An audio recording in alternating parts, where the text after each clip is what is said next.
श्री गणेशाय नमः। ॐ श्री सरस्वत्यै नमः। ॐ श्री गुरुभ्यो नमः। ॐ श्री परमात्मने नमः। अथ सप्तमोऽध्यायः। श्रीभगवानुवाच मय्यासक्तमनः पार्थ योगं युञ्जन्मदाश्रयः असंशयं समग्रं मां यथा ज्ञास्यसि तच्छृणु। ज्ञानं तेऽहं सविज्ञानम् इदं वक्ष्याम्यशेषतः यज्ज्ञात्वा नेह भूयोऽन्यत् ज्ञातव्यमवशिष्यते। ज्ञातव्यमवशिष्यते।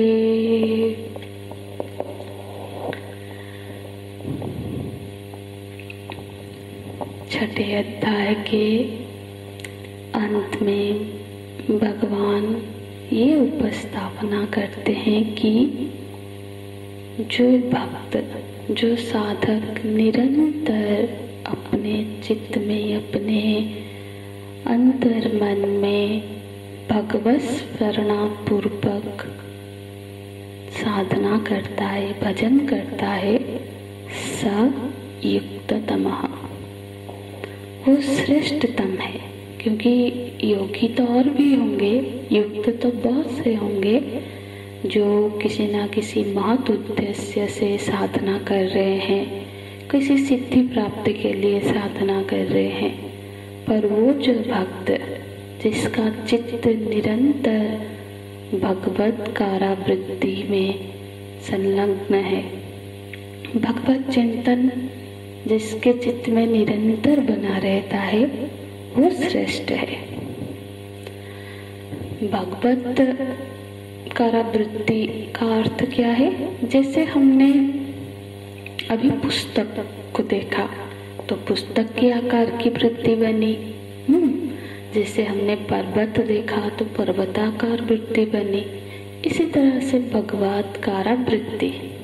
तो प्रश्न तो मन में यही आता है कि पुस्तक, पर्वत, पुष्प वो तो प्रत्यक्ष है, उसको हमने देखा तो उसकी वृत्ति बनी। पर भगवान माने क्या?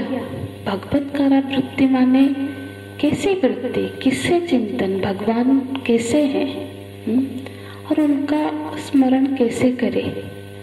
ये प्रश्न आता है खास करके क्योंकि आध्यात्मिक ग्रंथों में भगवान के अनेक रूपों का, अनेक नामों का वर्णन है।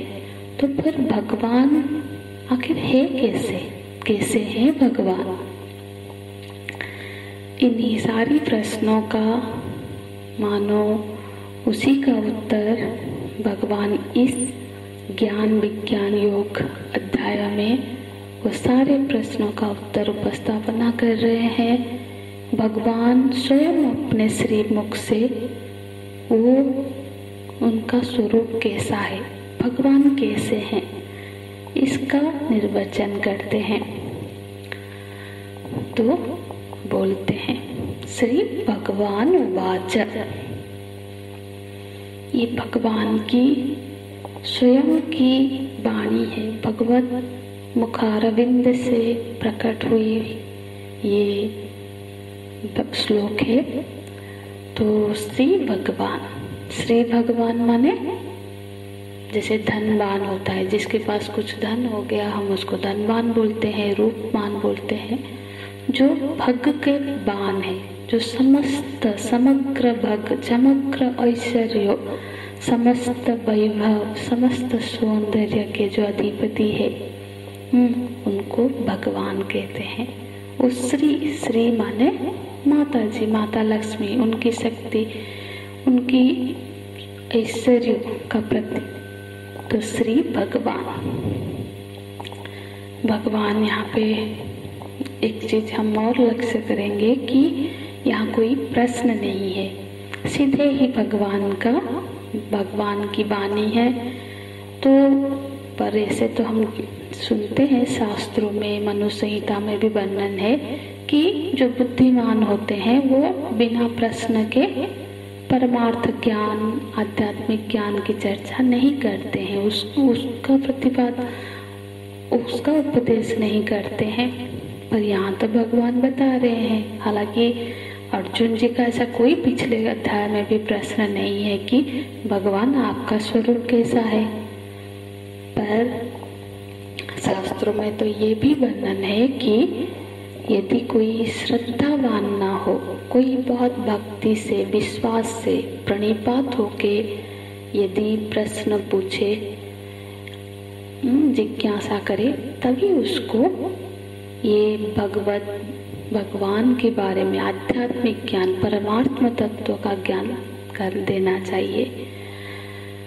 पर कभी कभी ऐसा भी होता है, जो गुरुजन होते हैं वो तो कृपालु होते हैं और वो कभी कभी अपने सुहृदों के प्रति कृपावश होकर बिना प्रश्न के भी उनको एक महत् उद्देश्य, किसी गलती से बचाने के लिए उपदेश करते हैं।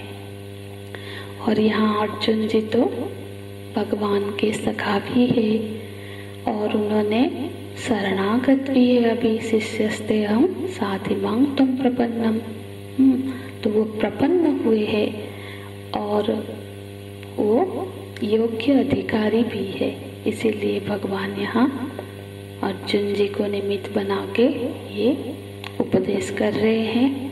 पहले भगवान बोल रहे हैं, हे पार्थ, हे पृथामह के पुत्र, हे पार्थ, मया सक्त मनाहा। यहाँ भगवान अर्जुन जी को योग्यता का वर्णन कर रहे हैं, क्योंकि भागवत में भी हम देखते हैं भगवान ने सिर्फ दो को ही अपने स्वरूप का ज्ञान दिया है, उपदेश किया है। वहाँ तो इतने बड़े बड़े संत भी थे, महापुरुष है, पर उपदेश उन्होंने सिर्फ उद्धव जी को और अर्जुन जी को किया। तो उनमें ऐसी कोई योग्यता तो होगी। तो यहाँ पे अर्जुन जी के 3 योग्यताओं का वर्णन करते हैं भगवान। यहाँ बोलते हैं, हे पार्थ, मया सक्त मनाहा। मया सक्त, आसक्त, मतलब हे अर्जुन, तुम्हारा मन मुझ में आसक्त है। किसी भक्त के लिए इससे बड़ी कोई उपलब्धि, कोई उक्ति नहीं हो सकती। तुम मुझसे बहुत प्रेम करते हो, मेरी सेवा करते हो, ये सब तो बहुत गुण है। तुम्हारा मन मुझ में आसक्त है। आसक्त माने क्या? आसक्त माने जहाँ हमारा मन बिना किसी प्रयास के, जब किसी कहीं लगता है, हमको कोई प्रयत्न नहीं करना पड़ता है। हाँ, जहाँ हमारी आसक्ति होगी वहाँ बिना किसी प्रयत्न के ही हमारा मन लगा रहता है और यहाँ तक कि छुड़ाने पर भी नहीं छूटता है। इसी को तो आसक्ति कहते हैं। आसक्ति माने क्या? सक्त, आसक्त। सक्त माने सटना, सटा रहना, चिपक के रहना। तो माने अनजाने में भी मन वही रमता है, बिना प्रयास के भी, बिना प्रयत्न के भी मन वहीं से हटता नहीं है।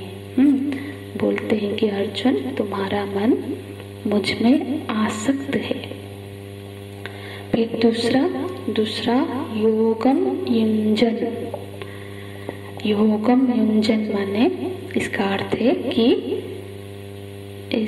मतलब तुम ऐसा नहीं कि तुम्हारा मन आसक्त है बोल के तुम कुछ नहीं करते हो, नहीं, तुम निरंतर प्रयत्नरत हो, पुरुषार्थ करते हो। भगवत प्राप्ति के जो सारे साधन हैं, जैसे पूजा किया, जाप किया, सेवा किया, निरंतर शरीर से उसमें लगे रहते हैं, तो तुम योगम युञ्जन्ना, मतलब तुम पुरुषार्थ करते हो। तुम अपने बिल्कुल नहीं कि भगवान पे में मेरा मन आसक्त है तो सब क्रियाएं का त्याग किया है, नहीं, शरीर से क्रियाएं कर रहे हैं भगवत प्रीत्यर्थे। और तीसरा क्या है? मदाश्रय, माने पुरुषार्थ तो कर रहे हैं पर आश्रय बुद्धि अपने उन क्रियाओं पे, अपने उन साधनाओं पे नहीं है, आश्रय बुद्धि है भगवान पे। माने मन आसक्त है, भगवान के चिंतन कर रहा है, शरीर से भगवान की सेवा का कार्य हो रहा है, जाप हो, पूजा हो, सेवा हो, और बुद्धि भगवत आश्रय में है। तो ऐसा क्योंकि तुम में ये सारी योग्यताएं हैं, इसीलिए ही पार्थ मां यथा ज्ञास्यसि तच्छृणु, इसीलिए तुम सुनो। क्या सुनो? वो चीज सुनो जिस मैं तुम्हें वो बताऊंगा जिससे कि तुम मुझे जान पाओ। तुम जिस तरह से मेरे स्वरूप को जान पाओ वो तुम अब सुनो।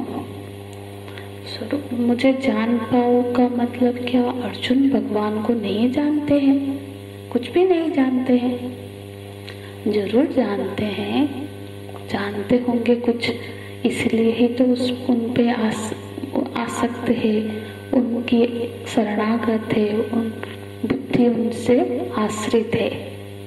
पर यहाँ भगवान बोल रहे हैं समग्रम माम यथा ज्ञास्यसि तच्छृणु, जानते तो हो सकता है मुझे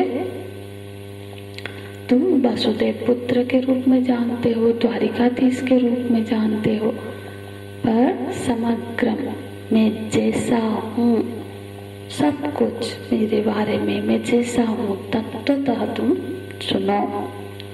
असंशयम समग्रम मां यथा ज्ञास्यसि तच्छृणु, और जिससे तुम्हारे सारे संशयों का नाश होगा, संशय रहित ज्ञान की तुम्हें प्राप्ति होगी।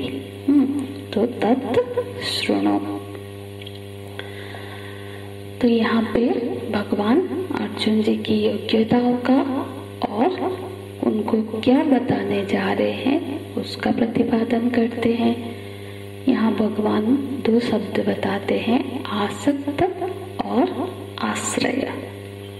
देखो, जब हम जगत में देखते हैं ना, तो कई बार क्या होता है कि हमारी आसक्ति और आश्रय दोनों अलग अलग भी हो सकते हैं, एक जगह पे भी हो सकते हैं।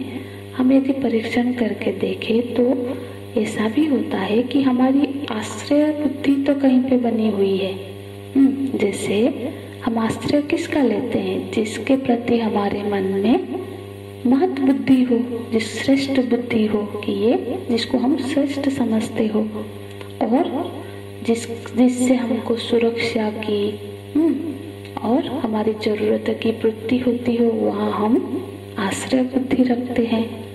पर जरूरी नहीं है कि वहाँ पे हमारा रस बुद्धि भी हो, वहाँ पे हम रमण भी करता हो हमारा मन।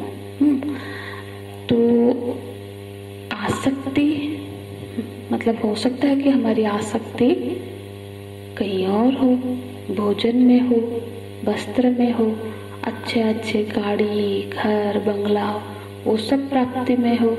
क्या है हमारे मन में? यदि हम अपने मन को टटोले तो हम देखेंगे कि हमारी आसक्ति कहाँ है। हम बैठे तो पूजा में है, हो सकता है कि मन में हो कि अभी जल्दी खत्म करें तो फिर आज ये बना के खाएंगे, वहाँ घूमने जाएंगे, या फिर वो चीज उसके पास है मेरे पास नहीं है। तो आसक्ति कहीं और भी हो सकती है। जैसे कोई महात्मा है, वो बोलते तो है कि भगवान पे मैं आश्रित हूँ, अब मेरे जीवन का उद्देश्य तो भगवान है, पर क्या उनकी रस बुद्धि भी रमण भी करता है, उनका मन भगवान में ही रमण करता है या फिर कहीं और रमण करता है? तो ये जो आसक्ति है वो दरअसल क्या है? वो रस बुद्धि है। जहाँ मन को रस मिलता है, चाहे वो हम चाहे या ना चाहे, मन फिर वहीं पे रमने लगता है। आसक्ति की यही पहचान है ना। यदि हम लोग भी ये जानना चाहे कि हमारी आसक्ति कहाँ पर है, यदि ये परीक्षण करना है, तो हमें देखना चाहिए कि बिना प्रयत्न के ही हमारा मन किसकी स्मृति में रमता है।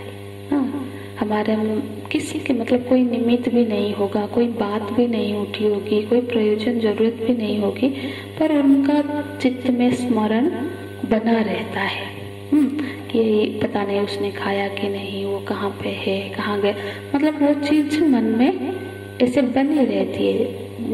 हम कोशिश करके भी मन को वहाँ हटा नहीं पाते।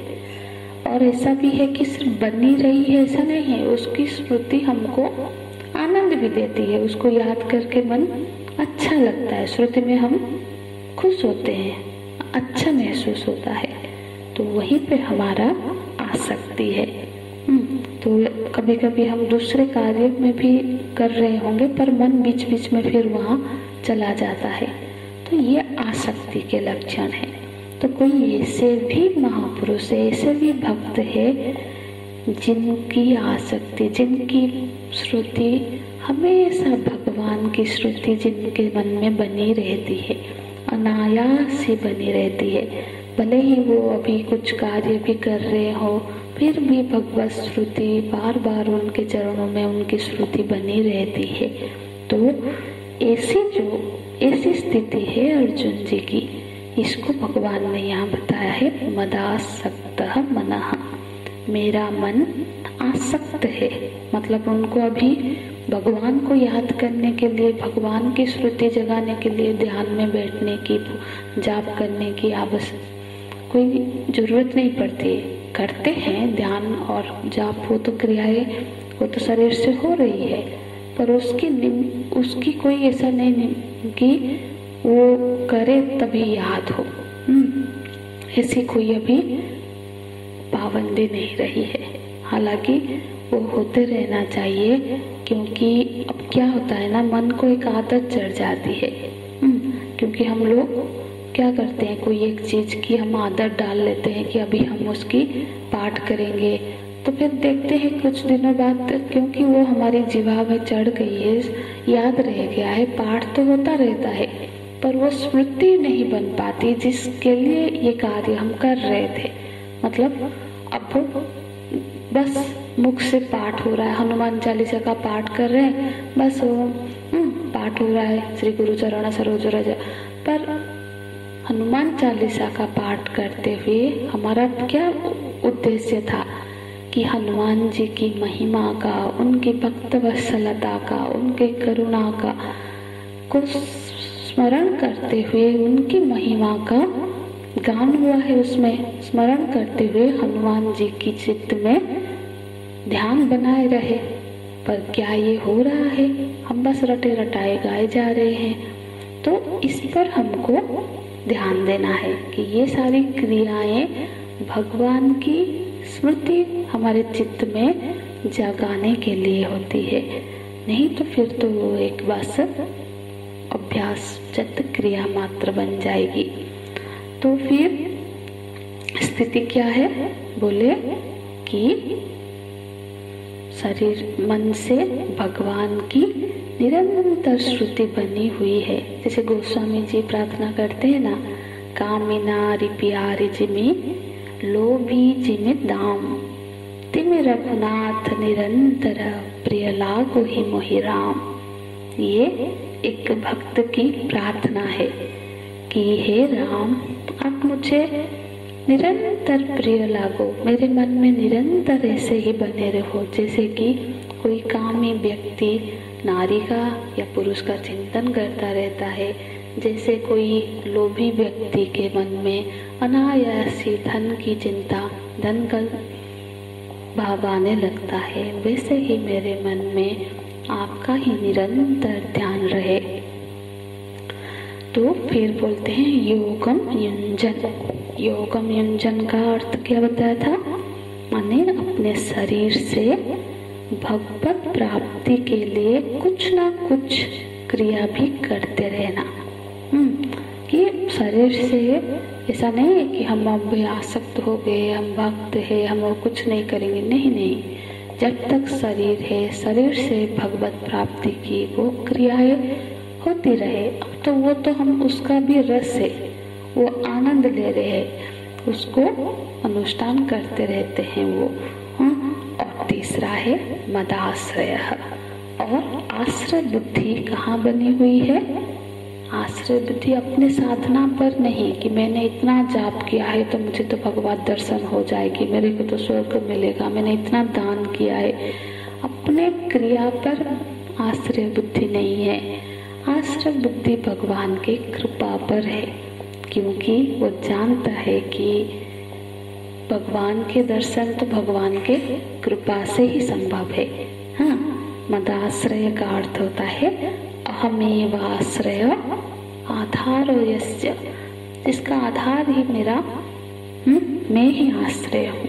भगवान स्वयं बोल रहे हैं, उसका बुद्धि का आधार है कि भगवान है, वो ही मेरे सारा करेंगे। मेरे में सामर्थ्य नहीं है कि मैं इसे करोड़ों जाप कर लूँ तो भगवान प्रकट हो जाएंगे। भगवान में कोई, उनके लिए कोई शर्त नहीं है कि कोई करोड़ जाप कर लेगा तो मैं बाध्य हूँ उसके सामने जाने के लिए। वो तो एक बार बुलाने पर भी दर्शन दे सकते हैं, ये तो उनकी कृपा है। वो तो करुणा बस, कृपा बस ही, उनकी कृपा से ही हमको जो भी प्राप्त होना है। यदि आज आध्यात्मिक मार्ग में हम कुछ अनुष्ठान कर पा रहे हैं, आज ये श्रवण प्राप्त हो पा रही है, तो ये उनकी कृपा ही है कि वो हमें इस मार्ग में अग्रसर करवा रहे हैं। वो वही प्लान कर रहे हैं कि हमको किस तरह से, कैसे संतों से मिलाएंगे, कैसे वो हमसे क्या क्या अनुष्ठान करवाते हुए हमें इस ज्ञान के योग्य बनाएंगे। तो ये भगवान की कृपा ही है। तो आश्रय बुद्धि वहाँ बनी हुई है। इसलिए हे अर्जुन, क्योंकि तुम्हारी अभी ऐसी स्थिति है, ऐसी योग्यता है, तो इसीलिए समग्र मांग यथा ज्ञान से सुनो।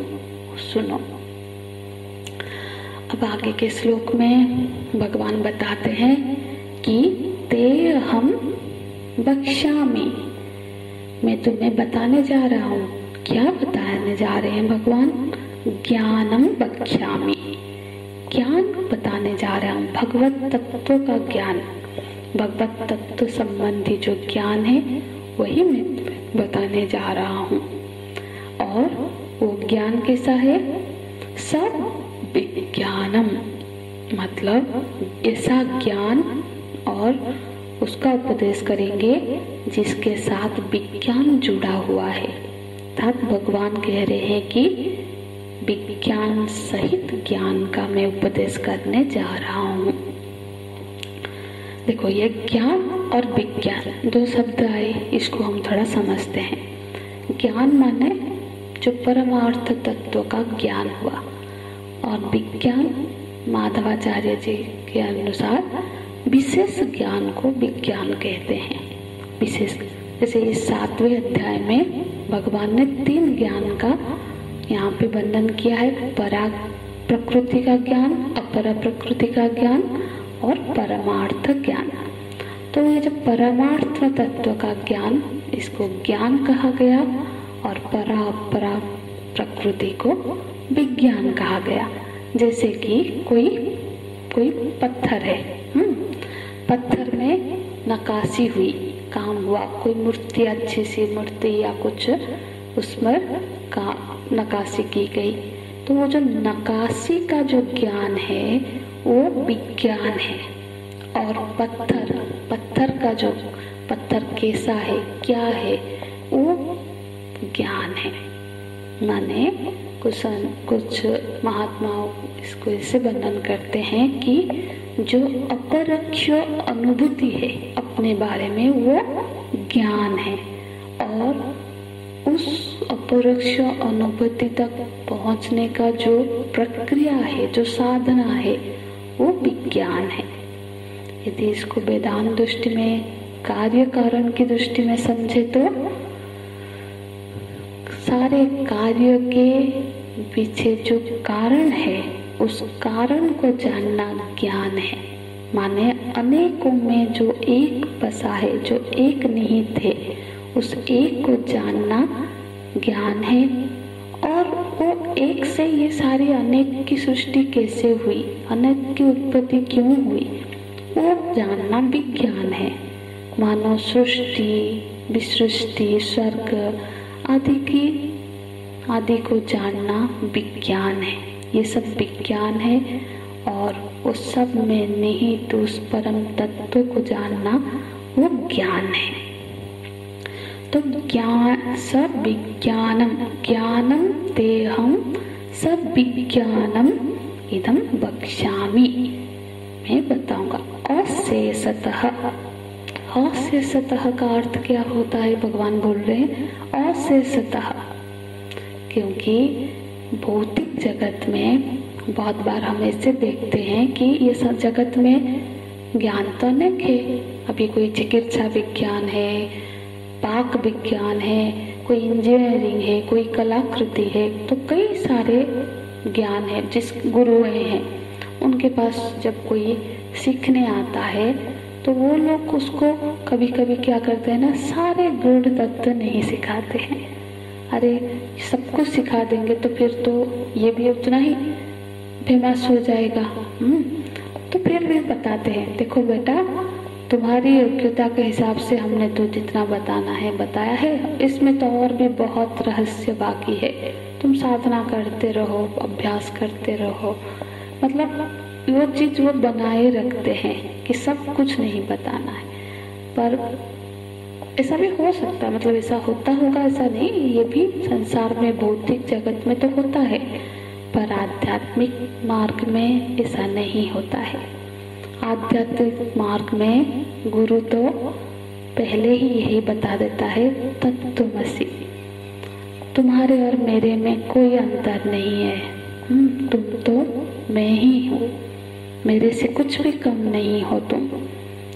तो वो सब कुछ यदि योग्य अधिकारी की प्राप्ति होती है तो फिर तो वो अपने आप को बिल्कुल खोल देते हैं। इसीलिए भगवान यहाँ बता रहे हैं अशेषतः, मतलब कुछ और शेष नहीं रखेंगे, सब कुछ बताएंगे तुम्हें। अर्जुन तो मतलब कुछ और बचा नहीं होगा जानने के लिए इस ज्ञान को प्राप्त हो जाने के बाद। इसीलिए बोल रहे अशेषतः। गोस्वामी जी कहते हैं ना, गूढ़ तत्व न साधु दुरावई। साधु पुरुष जो गूढ़ से गूढ़ तत्व होता है ना, उसको दुरावते, छुपाते नहीं है। कब? आरत अधिकारी जहाँ पावई, जहाँ उनको कोई अधिकारी प्राप्त हो जाता है, कोई योग्य साधक प्राप्त हो जाता है, तो वो तो गुण से गुण तत्व भी उसको बताते हैं, नहीं छुपाते हैं। तो भगवान यहाँ बता रहे हैं कि अर्जुन, हम तुम्हें वो ज्ञान विज्ञान के बारे में बताने जा रहे हैं जिसको जानने के बाद कुछ और जानना शेष नहीं रह जाएगा। जैसे मुंडक उपनिषद में सोनक ऋषि पूछते हैं ना अंगिरस जी से, क्या पूछते हैं? कस्मिन् भगवो विज्ञाते सर्वविदं विज्ञाते भवतीति। ऐसा कौन सा ज्ञान है गुरुजी कि जिसको जानने के बाद और कुछ जानना शेष नहीं रहता है? तो ये जो उपनिषद के शिष्य का जो प्रश्न है, यहाँ वही घटित हो रहा है। भगवान आगे बोल रहे हैं, आगे के श्लोक पंक्ति में, यत् ज्ञात्वा न इह भूयन्यच् ज्ञातव्यम अवशिष्यते। जिसको जान लेने पर और कुछ कुछ भी जानना शेष नहीं रह जाता। मतलब यहाँ पर फिर कुछ और जानने के लिए कुछ भी बाकी नहीं रहा। तो इसका अर्थ है कि भगवान बोल रहे हैं कि इस ज्ञान को जानने के बाद अर्जुन तुम सर्वज्ञ बन जाओगे। सर्वज्ञ ज्ञाता, कुछ और बाकी नहीं का अर्थ क्या है? कुछ और जानने की बाकी नहीं है, मतलब सबका ज्ञान हो गया। सर्वज्ञ किसको बोलते हैं? जिसे सबका ज्ञान है, कुछ भी उसको। अब भगवान को हम सर्वज्ञ बोलते हैं क्योंकि भगवान ही है जो सर्व का ज्ञाता है। ऐसा कुछ नहीं है सृष्टि से पहले का, सृष्टि के बाद में, सृष्टि में ऐसा कुछ नहीं है जो उनको ज्ञात ना हो। बाकी सब जीव तो अल्पज्ञ ही है। कोई जीव होके सर्वज्ञ नहीं हो सकता क्योंकि जीव की सीमाएं हैं। तो इसका मतलब है कि जिसको जान लेने पर, जिसको आत्मसात कर लेने पर ये जीवत्व ही भंग हो जाता है और वो सर्व का ज्ञाता हो जाता है, सर्वज्ञ बन जाता है। तो ऐसी फलश्रुति है इस ज्ञान की। तो आगे भगवान आगे के श्लोक में इस ज्ञान की महिमा का वर्णन करेंगे। फिर आगे के श्लोक से हम इसको कल की कक्षा में चर्चा करेंगे। हरि ओम तत्सत। ओम पूर्णमदः पूर्णमिदं पूर्णात् पूर्णमुदच्यते पूर्णस्य पूर्णमादाय पूर्णमेवावशिष्यते। ओम शांति शांति शांति। हरि ओम। श्री गुरुभ्यो नमः। हरि ओम।